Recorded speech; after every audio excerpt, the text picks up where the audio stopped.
Now we're going to look at supplier response.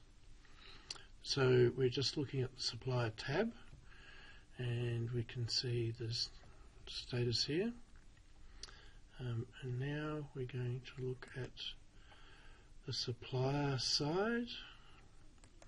He has this event.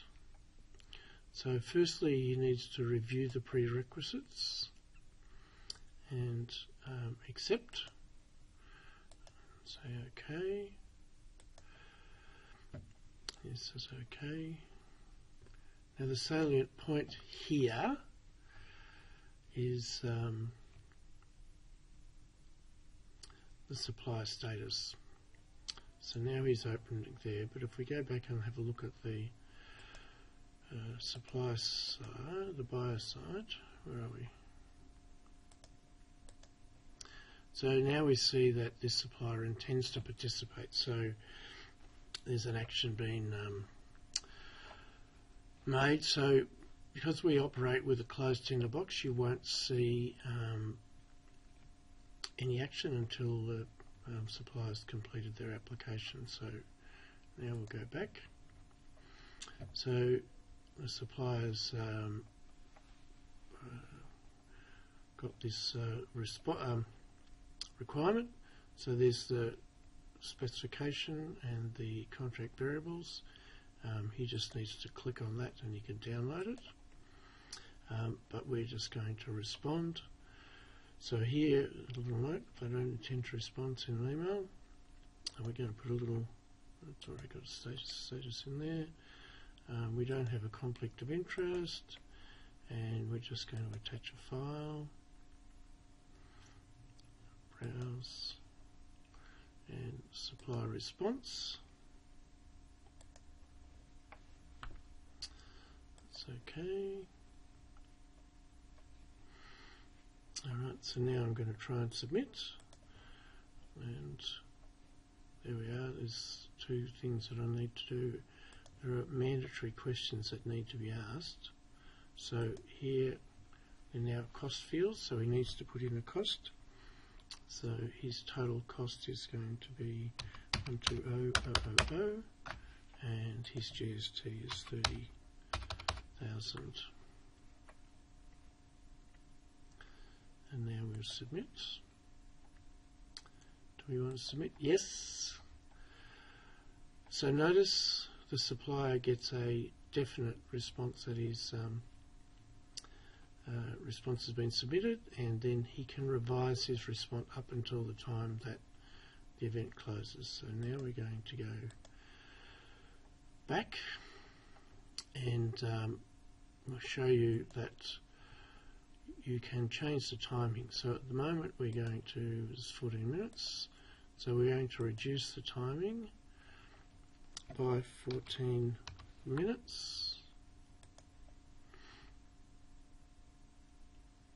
We've got 18 seconds to go.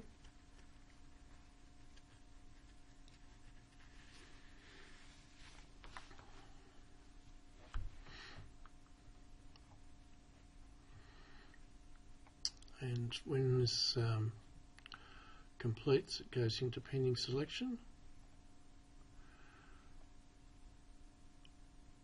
And there we see the supplier has participated. So that's useful. Now while I'm here, we'll look at the log. So the log shows you the activity that's happened.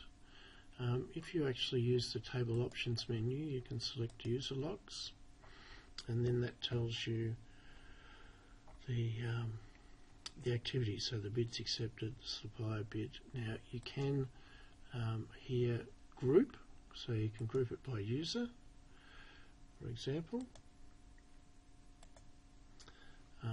or you can group it by an action. So process, the bid's accepted.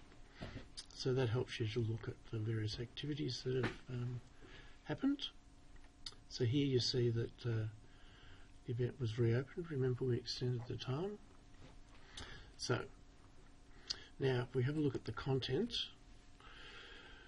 we see the results. Now if I had more than one supplier, then these results will be side by side. So I'd see the costs side by side. It's really useful. Now I want to download the attachments, so I download all the supplier attachments, and I need to select the questions that we gave it. So here we just select all of them, and you'll notice that there's one response, and it's actually very, very small because it's only a text file. So now I can download the attachments. They are a zip file, and in the zip file there is a folder for every supplier. So if you have a number of suppliers, then there's a folder for each file supplier. So we're not going to download that. So now you've gone and done your evaluation, and you're all ready to give the award. So now we go to the award, and we just press award, and here we've only got one supplier, so it's easy, but if you have a number of suppliers, then they'll each have a total. I press giving the award to DSWI test, and I'm just going to say done. So now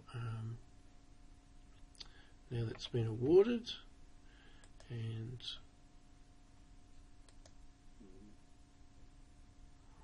that's it.